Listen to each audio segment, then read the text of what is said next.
Selamat pagi mahasiswa sekalian. Hari ini kita sudah masuk ke pertemuan 4 mata kuliah teori ekonomi makro. Pada pertemuan keempat ini, kita akan membahas mengenai pendapatan nasional. Memang dulu di pengantar makro sudah pernah saya berikan materi mengenai pendapatan nasional, yaitu mengenai penghitungan pendapatan nasional. Kalau masih ingat, ini akan saya review sedikit ya. Penghitungan pendapatan nasional ini terdiri dari isinya itu mulai dari definisi pendapatan nasional itu apa, begitu ya. Di sini dapat dilihat bahwa pendapatan nasional adalah nilai barang dan jasa yang diproduksi suatu negara dalam satu tahun tertentu. Biasanya 1 tahun. Dan dalam konsep yang lebih spesifik, biasanya pembahasan mengenai pendapatan nasional ini lebih diutamakan pada analisis produk domestik bruto dan produk nasional bruto. Dan yang paling dominan memang di produk domestik bruto. Begitu ya. Nah, makanya dulu di awal saya jelaskan apa definisi dari PDB dan apa perbedaannya dengan PNB. Masih ingat ya semua ya. Jadi bedanya kalau produk domestik bruto di sini kaitannya dengan wilayah suatu negara, sedangkan produk nasional bruto biasanya kaitannya dengan kewarganegaraannya. Nah, kemudian juga kita sempat bahas gitu ya, bahwa pendapatan nasional ini merupakan dasar dari analisis makroekonomi. Seringkali disebut juga fundamental makroekonomi. Walaupun kenyataannya istilah pendapatan nasional ini seringkali dibahas berkaitan dengan ya tadi PDB, PNB, kemudian pendapatan nasional, pendapatan per kapita ya, pendapatan per kapita juga menjadi pembahasan dalam pendapatan nasional begitu. Sampai ada kita bahas konsep ya, ada PDB, PNB, NNP, NNI, PI sampai ke disposable income. Itu harus sudah dikuasai ya tentunya begitu. Kemudian juga di sini ada pendapatan nasional harga berlaku dan juga pendapatan nasional harga konstan atau harga tetap. Gitu. Kemudian yang tidak kalah penting di sini adalah metode penghitungan pendapatan nasional. Kita tahu ada 3 metode. Dimulai dari pertama, kalau yang di sini ya, metode pengeluaran terlebih dahulu yang dibahas, di mana pendapatan nasional dihitung dengan cara menjumlahkan pengeluaran masing-masing sektor dalam perekonomian. Terdapat 4 sektor atau 4 rumah tangga begitu ya, ada rumah tangga konsumen, rumah tangga produsen, rumah tangga pemerintah, dan rumah tangga luar negeri. Maka didapatkan penjumlahannya adalah C plus I plus G plus X min M. Kemudian yang kedua ada metode produksi, di mana pendapatan nasional ini dihitung dengan cara menjumlahkan nilai tambah produksi, begitu ya, value added-nya. Supaya apa? Supaya tidak terjadi pencatatan ganda, begitu. Jadi yang dihitung hanya value added-nya. Silahkan dibuka kembali ya catatannya dulu. Ini contoh value added. Lalu ada juga penghitungan PDB per sektor. Ini kalau kalian lihat datanya secara langsung ya. Data dari BPS pasti ada menurut lapangan usaha. Kemudian ada juga metode penghitungan pendapatan nasional melalui metode penerimaan atau metode pendapatan, di mana ini dijumlahkan dari pendapatan rumah tangga konsumen, begitu ya. Ada sewa, upah, bunga, dan laba, begitu, RWIP. Kemudian ada juga konsep-konsep ini ya, konsep pendapatan nasional, ada PDB atau GDP, ada PNB atau GNP, ada NNP, Net National Product, ada Net National Income, ada Personal Income atau PI, dan juga ada Disposable Income atau pendapatan disposable atau pendapatan yang sudah siap untuk dibelanjakan. Dan disposable income ini kalau kalian ingat, ini adalah yang digunakan di teori konsumsi, gitu ya. Oke. Nah, itu sekilas yang dulu pernah saya bahas di pengantar ya, pengantar ekonomi makro. Sebenarnya yang mau saya bahas di sini sekarang adalah lanjutannya. Kita akan bahas mengenai keseimbangan dalam pendapatan nasional.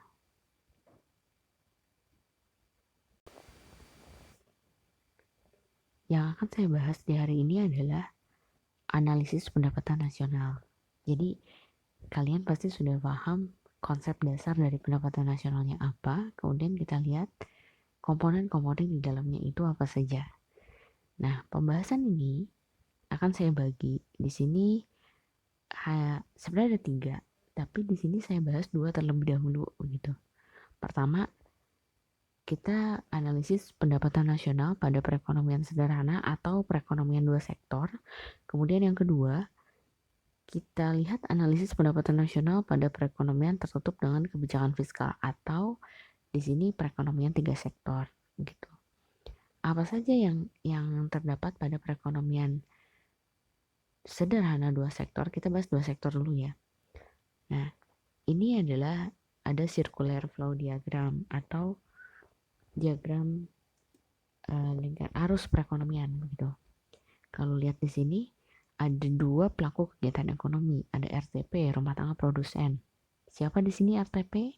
Perusahaan, gitu ya. Kemudian ada rumah tangga konsumen, atau kalau di buku teks biasanya kalian baca hanya rumah tangga saja, household gitu ya. RTK ini siapa? RTK ini adalah masyarakat. Ada aliran 1, ada aliran 2, di mana di sini aliran satunya pendapatan masyarakat ya dari penjualan faktor-faktor produksi berupa di sini gaji dan upah, sewa, bunga, dan keuntungan atau laba. Kemudian aliran 2 adalah aliran pengeluaran rumah tangga konsumen ini gitu ya, berupa konsumsi atau variabel C begitu. Dan ini saling berkaitan satu sama lain. Jika kita bahas pertama, perekonomian 2 sektor ini dikatakan sebagai perekonomian tertutup sebenarnya gitu ya. Perekonomian tertutup sederhana, isinya adalah terdapat 2 sektor atau 2 pelaku kegiatan ekonomi atau 2 rumah tangga begitu. Yang tadi sudah kita lihat di diagram ya. Kemudian kita analisis di sini pendapatan nasional keseimbangannya terjadinya seperti apa gitu. Nah, dalam perekonomian 2 sektor ini, pendapatan nasional keseimbangan akan terjadi jika sisi pendapatan sama dengan sisi pengeluaran.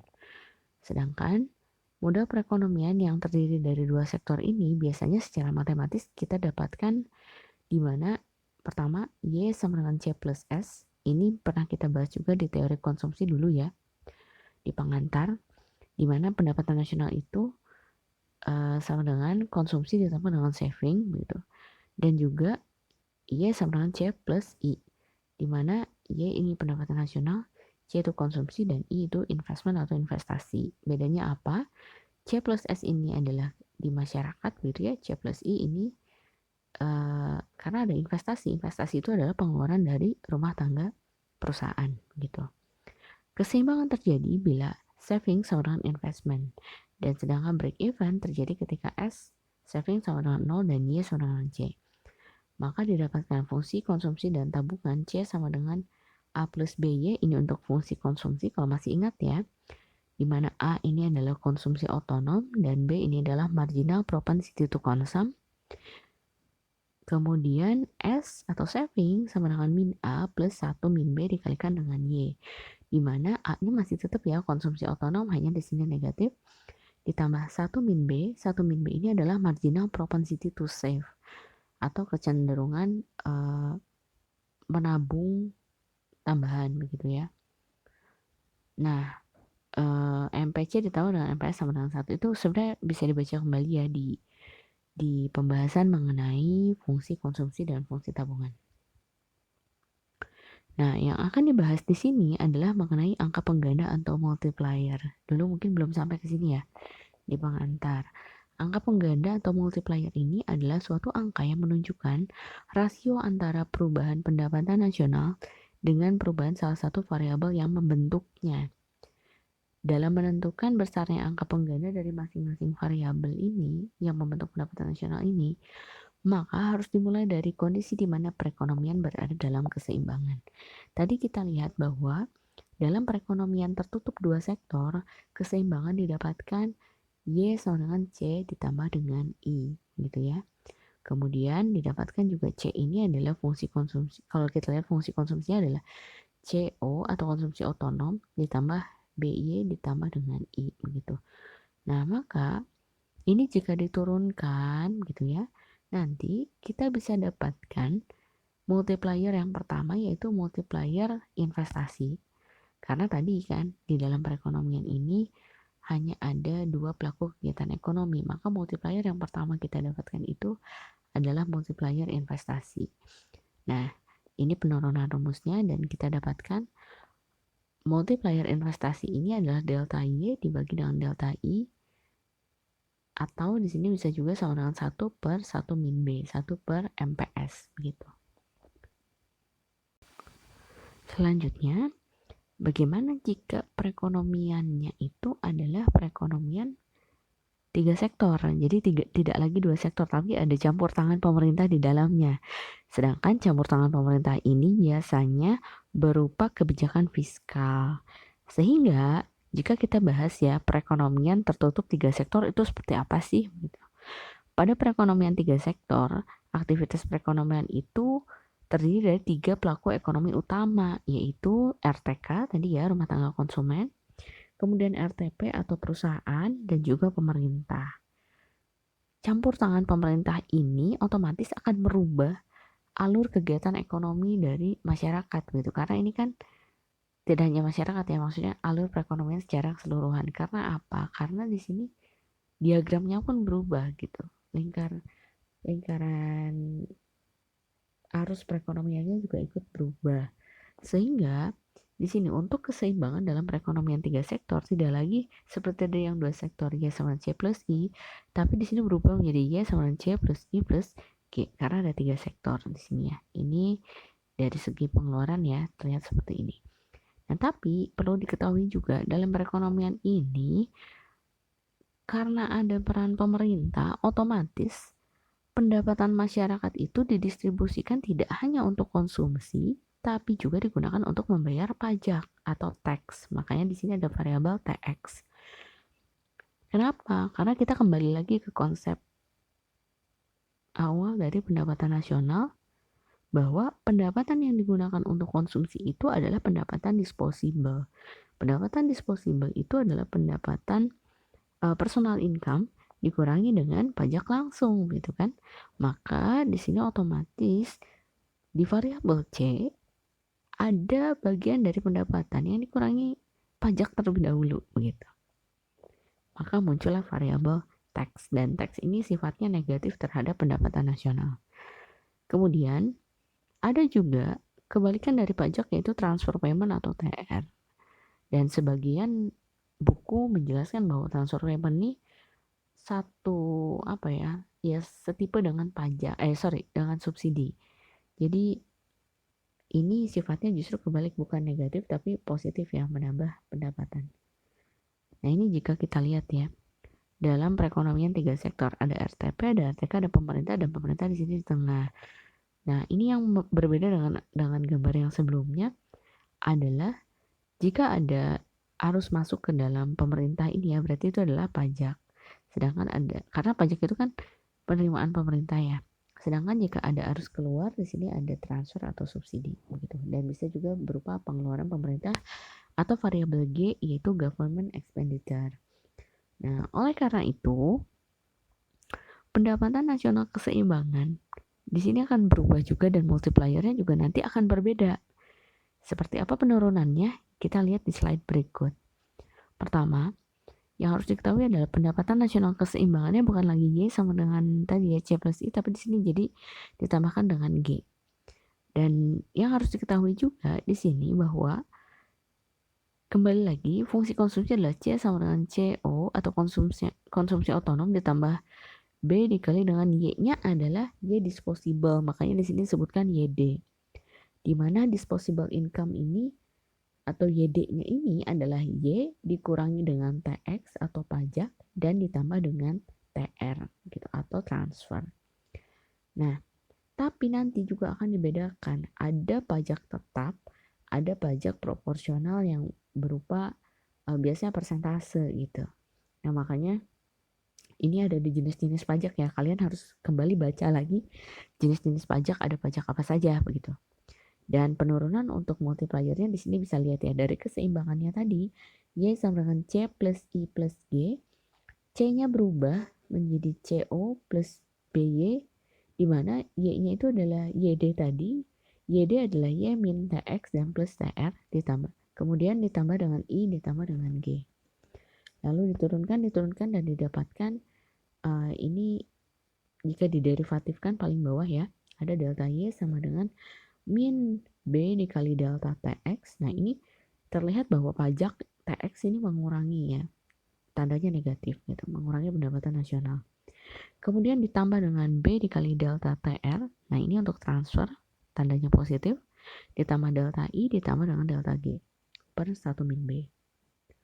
Otomatis multipliernya ini nanti ada 4. Ada multiplier investasi, tetap ya sama seperti yang 2 sektor kalau ini. Karena kalau investasi keterkaitannya antara RTP dengan RTK tadi. Kemudian ada multiplier pengeluaran pemerintah di mana KG, K itu untuk lambang multiplier ya, sama dengan delta Y dibagi dengan delta G sama dengan 1 per 1 min B. Di mana 1 min B ini adalah MPS atau marginal propensity to save, ada dalam fungsi tabungan. Lalu yang ketiga ada multiplier pajak di mana lambangnya adalah KTX sama dengan delta Y dibagi dengan delta X sama dengan min B atau min MPC dibagi dengan MPS. Dan terakhir ada multiplier transfer payment atau KTR di mana ini adalah delta Y dibagi dengan delta TR sama dengan MPC dibagi MPS gitu. Nah, sebenarnya multiplier ini fungsinya apa sih? Multiplier ini, dengan adanya multiplier kita bisa tahu satu variabel itu akan menambah atau mengurangi pendapatan nasionalnya itu berapa kali lipat begitu. Nanti ada angkanya. Nah, dari situ juga kita bisa tahu, misal jika terjadi perubahan perubahan pajak misalkan sebesar berapa, itu akan gimana dampaknya terhadap pendapatan nasional melalui permodelan ini gitu. Jadi nanti tinggal hitung saja. Seperti itu. Nah, ini adalah gambaran mengenai analisis pendapatan nasional yang harus kalian ketahui ya, karena ini sebagian juga dibahas di kurikulum SMA begitu ya, walaupun kadang tidak sampai ke multiplier detail seperti ini gitu, tapi ini bisa kalian pelajari. Dan nanti di pertemuan selanjutnya mungkin akan ada pembahasan soal sedikit ya terkait ini begitu, apa sih bagaimana aplikasinya secara real dalam penghitungan soal ya, biasanya seperti itu. Oke, mungkin itu saja dari saya. Silahkan kalian pelajari sisanya terkait dengan multiplier, terkait dengan analisis pendapatan nasional dan sebagainya. Nanti kita bertemu lagi di pertemuan selanjutnya. Dan saya cukupkan saja untuk hari ini. Terima kasih. Assalamualaikum warahmatullahi wabarakatuh.